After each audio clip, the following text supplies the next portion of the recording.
అసలు మొట్టమొదట అనుగ్రహించింది ఒక బోయవాణ్ణి. వెంకటేశ్వర స్వామి వారికి చామదుంపలు తేనెలో పెట్టి పెట్టి ధన్యత పొందినవాడు ఆయన. ఒక రోజున చామదుంపలన్నిటినీ ఉడికించి మెత్తగా అయిపోయాయని చూసి తేనె పట్టుకొచ్చి దోణిలో పోయివే పట్టుకెడతాను వెంకటేశ్వరుడికి అన్నాడు.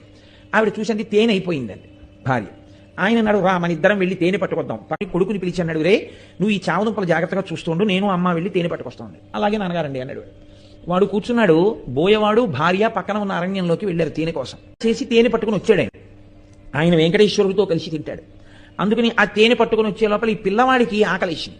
వీడికి ఏమిటి అలవాటు, నాన్నగారు రోజు అక్కడ పెట్టి తిని వస్తారు, అప్పుడే మనకి పెడతారు. కాబట్టి అక్కడికెక్కడికో వెళ్ళి పెట్టడం ఎందుకు, నాన్నగారు ఈ చెట్టేగా వెంకటేశ్వర స్వామి అంటుంటారు, కాబట్టి ఇక్కడ పెట్టేస్తే అయిపోదేమిటి.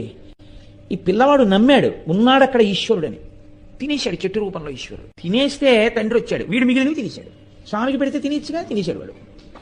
తండ్రి వచ్చాడు, ఏవిరా చామదుంపలు అన్నాడు.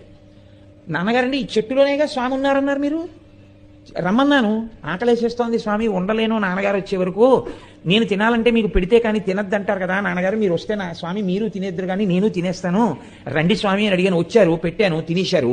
తండ్రికి ఎక్కడ లేని కోపం వచ్చింది. చెట్టుకు పెట్టావా, తిన్నాడా వెంకటేశ్వరుడు, ఆయన అమాయకత్వం ఆయింది. ఎంత పనిచేశావురా అని ఆ చేతిలో కత్తి ఒకటి పట్టుకుని వెళ్ళాడు ఆయన. ఆ కోపంలో ఒళ్ళు తెలియకుండా కత్తి ఎత్తి పిల్లాన్ని కొట్టబోయాడు.